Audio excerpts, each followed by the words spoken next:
Hello, I'm Dr. Krishan Chhabra and welcome to the True Colors in Life. Today's topic is the spoken words, the good, the bad, the ugly. As most of us know, the power of the spoken words is enormous. On the positive side of the spectrum, the spoken words can bring enormous joy, peace, prosperity, and progress.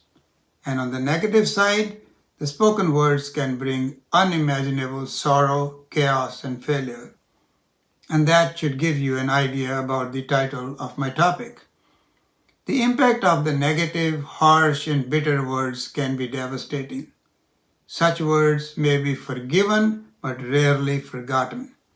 They can ruin delicate relationships, can be detrimental to a person's physical, mental, and emotional well-being, and even lead to poor self-esteem, anxiety, and depression. Knowing that the impact of negatively spoken words can be devastating, why do we speak such words? Well, some of the reasons are anger, jealousy, hatred, or insecurity. Sometimes we are just careless and say words without my thought, and that becomes a problem. Can we do something to avoid speaking words with negative impact and develop a habit of speaking words that have a positive impact? Absolutely, positively, yes. Evaluate your words and think about the consequences before you utter a word. Someone has said that each letter of the word think, T-H-I-N-K, refers to an important attribute about what you say. T. Is it true? Words full of lies can have dire consequences. Your statements should be based on facts and not on rumors. We all desire and admire the truth, although sometimes it can be bitter and hard to swallow, no pun intended. In the words of Plato, no one is more hated than he who speaks the truth. H. Is it helpful? What is said should help others and not hurt them. The spoken words should make others propel forward and contribute to their success and not to their failure. I. Is it inspiring? The words should inspire others to feel better and do better and not to belittle or degrade them. N. Is it necessary? Words should only be spoken if they serve a purpose. Otherwise, it is a waste of time and energy. K. Is it kind? The spoken words should be kind, compassionate, and show respect, and not be harsh or insulting. Now, it becomes difficult to think clearly when you are angry or upset and your mind is agitated.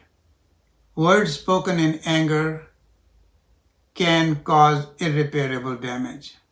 When you cannot think with a calm mind, the best thing you can do is just keep your mouth shut.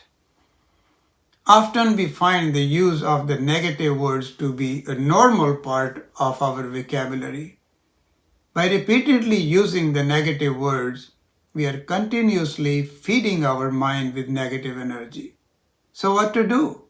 Change your mindset. Slowly change your vocabulary by doing away with the negative words such as none, nothing, can't, couldn't, shouldn't, don't, no, never, and replacing them with the positive words. And sometimes using the I statements instead of you changes the tone and makes it more acceptable. Here are some examples. You never help around the house. That implies to be accusatory and means you're lazy. Instead say, I need more help around the house. I wouldn't do that if I were you. Implies that I make better choices than you do. Instead say, maybe you should rethink your decision. Adapt the vocabulary of the winners. For example, change I have no time to I will make time. Self-talk is another important strategy that feeds the mind with positive energy, and self-talk is practiced widely by the Olympiads. So, by thinking before uttering a word, by changing your vocabulary, and by continuing to accentuate the positive energy of the spoken words, slowly but surely, you will experience the bliss not only in your own life but also spread it among those around you. Finally, someone said it beautifully, if only our tongue were made of glass, how much more careful we would be when we speak. Wishing you a very happy Vaisakhi, the festival of spring harvest. Until next month, Namaskar.